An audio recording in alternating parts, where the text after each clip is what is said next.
मेरा नमस्कार। हम आप लोग के बीच एक नाटक प्रस्तुत करना चाहते हैं जिसका नाम बेटी बचाओ बेटी पढ़ाओ। तो आइए देखते हैं।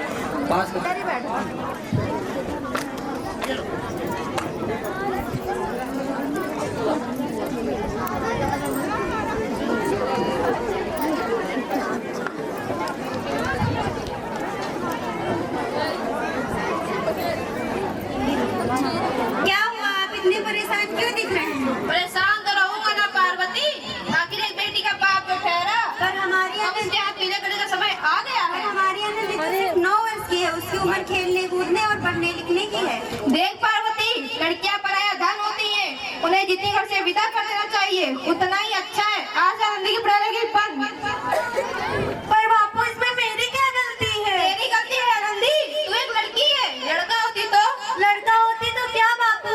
ए लड़की, या जवान न चला, जवान तेरी हलक से खींच कर बाहर निकाल दूंगा। पर बापू, मैं पढ़ना चाहती हूँ, मेरी पढ़ाई ना रोको। देख छोरी, तुझे पढ़ना है पढ़, तू सारी उम्र बाप की छाती पर बोझ बनकर ना बैठ। पर बापू, अभी तो मेरी उम्र से पढ़ाई लिखाई के मैं पढ़ लिख कर डॉक्टर बनना चाहती हूँ। पढ़ाई पढ़ाई पढ़ाई, अरे कभी तो काम तमाम कर दो, ला दे मुझे। मत फाड़ो बापू। छोरी, बापू, तुमने इन किताबों को ही नहीं बल्कि मेरी किस्मत को फाड़ डाला है। किस्मत? ये कॉपी किताबें हम लड़कों के हाथ में अच्छी लगती है, लड़कियों के हाथ में सिर्फ मेहंदी अच्छी लगती है, मेहंदी।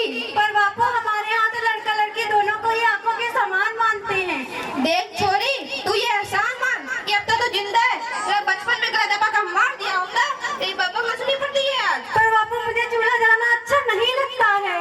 चुप कर पाबंदी, तू ये एहसान मान कि तू अब तक जिंदा है।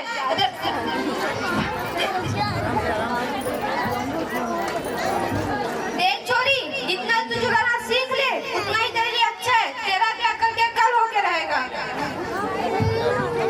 अबला जीवन है यही तेरी कहानी। आंचल में दूध है, आंखों में पानी। तेरी बापू के जिद के आगे मेरी एक न चल सकी। माफ कर दे बेटी, मुझे माफ कर दे।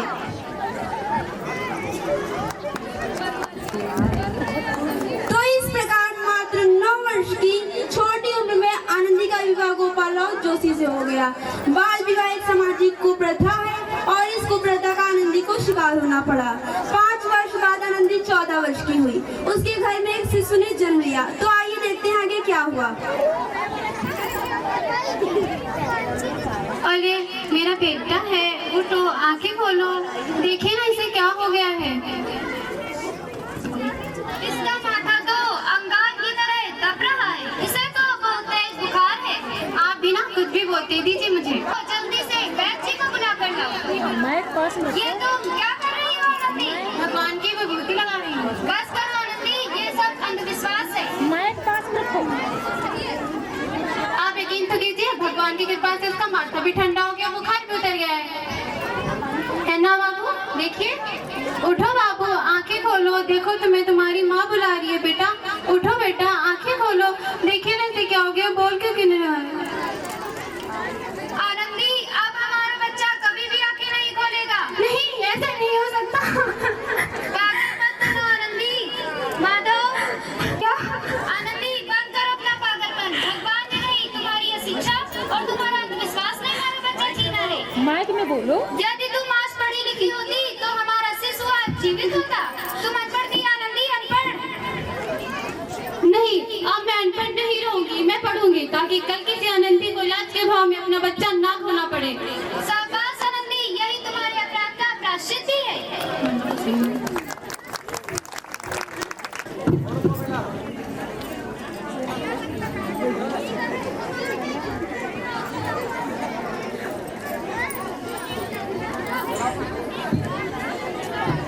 आनंदी, आनंदी, तुम्हारी बारहवीं कक्षा का परिणाम आया है। तुमने पूरे कॉलेज में प्रथम स्थान अर्जित किया है। क्या मैं पूरे कॉलेज में प्रथम आई हूँ?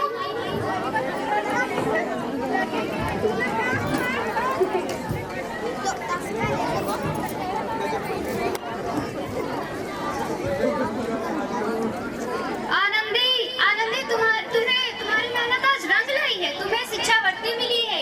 ये लो तुम्हारी अमेरिका जाने की टिकट। क्या मुझे शिक्षावृत्ति मिली है? मैं अमेरिका जा रही हूँ, पर ये सब मैं अकेले कैसे कर पाऊंगी? तुम पढ़ी लिखी हो आनंदी, फिर तुम्हारी पढ़ाई लिखाई का क्या ही फायदा रह जाएगा। तुम सच में गवार की नहीं, मैं गवार नहीं हूँ, मैं अमेरिका जाऊंगी।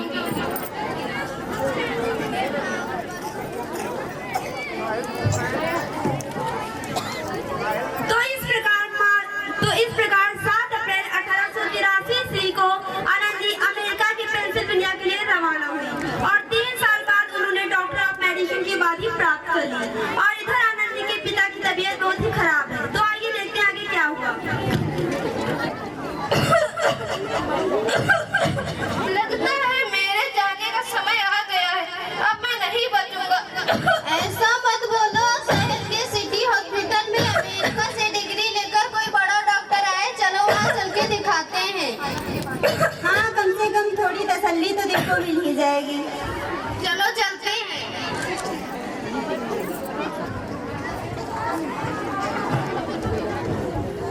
लो आ गया हॉस्पिटल।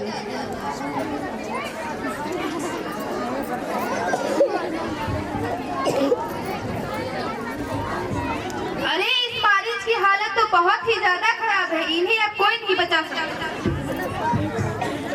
अब इन्हें लगता है कोई चमत्कार ही बचा सकता है। ऐसा मत बोलो डॉक्टर भाई, डॉक्टर साहब कब आएंगे? डॉक्टर मैडम जल्दी से आइए, मरीज की हालत बहुत ही ज्यादा खराब। आ गई डॉक्टर मैडम।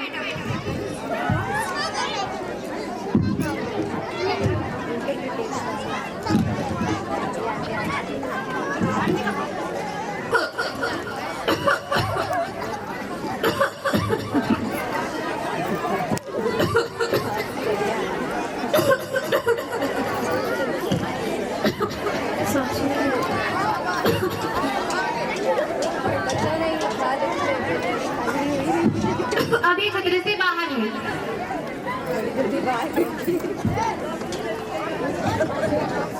मुझे बचा लिया डॉक्टर साहब ने, मुझे मिलना है डॉक्टर साहब से। वो डॉक्टर साहब नहीं, डॉक्टर मैडम है। मैडम, डॉक्टर मैडम आ गई। डॉक्टर मैडम आपका बहुत बहुत धन्यवाद, आपने मेरी जान बचाई है। मैं गरीब, इसके बदले आपको क्या दे सकता हूँ? वचन वचन चाहिए मुझे। वचन? कैसा वचन? अरे श्यामलाल, तुमने पहचाना नहीं है? तुम्हारी बेटी आनंदी। मेरी बेटी आनंदी डॉक्टर? हाँ बाबू, वही आनंदी जिसके लिए बचपन में तूने चूल्हा और दुल्हा के अलावा कुछ नहीं सोचा था। मुझे माफ कर दे मेरी बच्ची, मुझे माफ कर दे। मैं तेरा गुनहगार हूँ, मेरी बच्ची मुझे माफ कर दे। जिसके लिए तुम बचपन में उसके पीले हाथ करके उसकी सारी जिंदगी काला कर देना चाहते थे। मुझे माफ कर दे मेरी बच्ची, मुझे माफ कर दे। मैं तेरा गुनहगार हूँ, मेरी बच्ची मुझे माफ कर दे। याद है ना तुम्हें तुम्हारा एहसान जो तुमने बचपन में मुझ पर किया था? ताली सुनाकर मुझे देते दी मार डाला था। अब बोलो किसको मारोगे बाबू? मैं उपकार मानता हूँ तुझ जैसी बेटी का, जिसे सारी मुझसे कुछ ना मांगा सिर्फ बराबरी का दर्जा। वरना सच तो यह है कि मैं तेरे माफी के लायक भी ना हूँ। मुझ जैसा बाप तेरी बराबरी कर सके, इसके मैं लायक भी ना हूँ। मेरी बच्ची मुझे माफ कर दे। आप ही ने कहा था ना कि किताबें सिर्फ लड़कों के हाथ में अच्छी लगती है, लड़कियों के हाथ में तो सिर्फ मेहंदी अच्छी लगती है, मेहंदी। मुझे माफ कर दे मेरी बच्ची, मुझे माफ कर दे। लड़का और लड़की में फर्क करना दोनों आंखों में फर्क करने के समान है। एक का पढ़ना और एक का ना पढ़ना सामाजिक अंधकार है बापू, सामाजिक अंधकार। मुझे माफ कर दे मेरी बच्ची, मुझे माफ कर दे। मैं तेरा गुनहगार हूँ, मेरी बच्ची मुझे माफ कर दे। अब अपने बापू को माफ भी कर दे आनंदी। यदि सुबह का भूला शाम को वापस आ जाए, उसे भूला नहीं कहते। आनंदी माफ कर दे, माफ कर दे। अगर आपको अपनी निगत्ती का एहसास हो गया है तो इससे बड़ी पछतावा कोई बात कोई नहीं हो सकती।